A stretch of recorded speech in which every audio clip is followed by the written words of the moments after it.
pensando nas organizações, eu acho que a gente tem desafios que não são assim tão diferentes dos desafios das escolas, porque afinal a gente está o tempo todo dizendo que a deficiência não é uma experiência individual, ela é uma construção social. Né? Acho que é importante dar espacinho atrás e dizer isso. A deficiência, ela não é o laudo, o diagnóstico, o CID, né? Não é. A deficiência é aquilo que acontece no encontro entre uma pessoa que tem determinadas características com esse mundo que não acolhe, que não abraça a diversidade humana. Nesse momento é que acontece a experiência da deficiência. Então, a deficiência é uma situação de opressão. Situações carregam deficiência, não pessoas. Pessoas são o que são.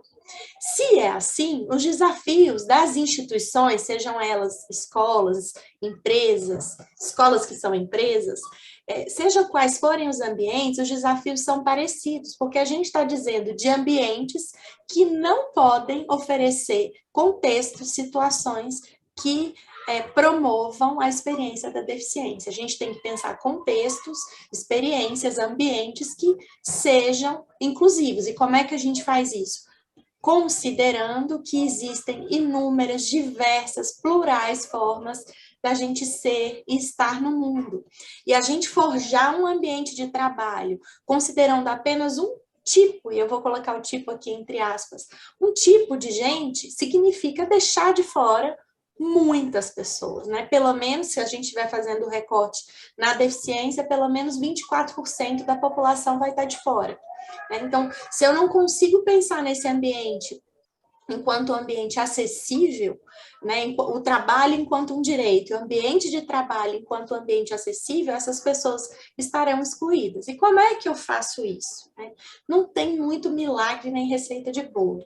A gente faz isso colocando essas pessoas para dentro. Primeira coisa, admitindo, contratando, porque a gente não se prepara para quem não está.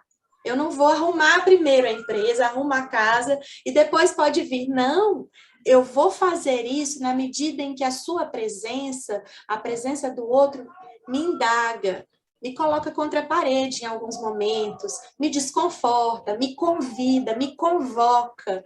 E aí, à medida que isso vai acontecendo, eu vou compreendendo, vou tendo os estranhamentos necessários e vou fazendo as mudanças naquele ambiente para que ele se torne cada vez melhor. Então, não tem como fazer isso a priori, e isso vale para tudo. Não tem como fazer a priori em lugar nenhum. A gente faz a partir do encontro, porque é no encontro que acontece a experiência da deficiência. E se acontece a experiência da deficiência no encontro, também pode acontecer a experiência da inclusão. Basta que a gente esteja atento, letrado, que a gente tenha consciência para que a gente possa fazer essas mudanças. E aí, eu acho importante fazer um adendo, porque a gente está discutindo trabalho, para entender que a própria deficiência, ela é um conceito moderno, que vem com o processo de industrialização. Óbvio que pessoas com deficiência sempre existiram, desde que o mundo é mundo, mas a partir do movimento da industrialização, da Revolução Industrial, o trabalho passou a ser organizado a partir de determinados parâmetros que excluíram pessoas com deficiência. A gente está falando de tempos, espaços e uma característica de repetição que fez com que pessoas com deficiência não performassem o que era esperado nesse sistema. E aí elas passaram a ser consideradas um fardo social, um ônus, Por isso, historicamente, inclusive, muitas foram mortas.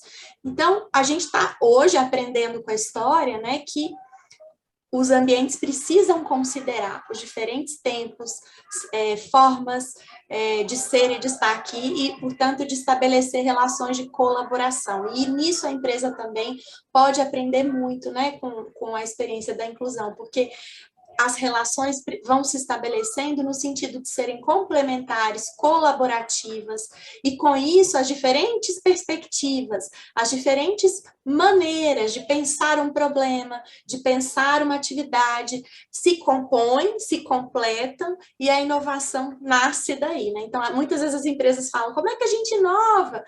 Criam lá aquelas oficinas, bota lá 20 pessoas dentro de uma sala, são todas parecidas, vieram das mesmas faculdades, têm o mesmo background, né? Sabem mais ou menos as mesmas coisas, são todas brancas, sem deficiência, a maioria são homens, e falam, vamos inovar.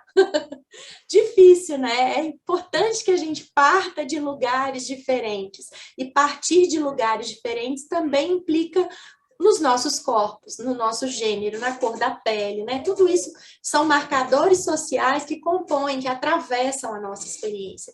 Quanto mais, então, diversa for a empresa, mais chance ela vai ter de recriar, de pensar caminhos novos. É importante a gente pensar isso, a diversidade, ela interdita o caminho do óbvio. Aquilo que eu sempre soube, que eu tinha muita segurança, que eu sempre fiz assim, cai por terra quando a gente está falando de um ambiente inclusivo, porque vão aparecer pessoas, maneiras de ser e de estar no mundo que eu desconheço e que vão me questionar, vão me convocar a uma outra forma de pensar. E quando eu faço isso, eu estou expandindo o repertório e estou criando, estou renovando, estou dando mais fôlego para o mundo, né?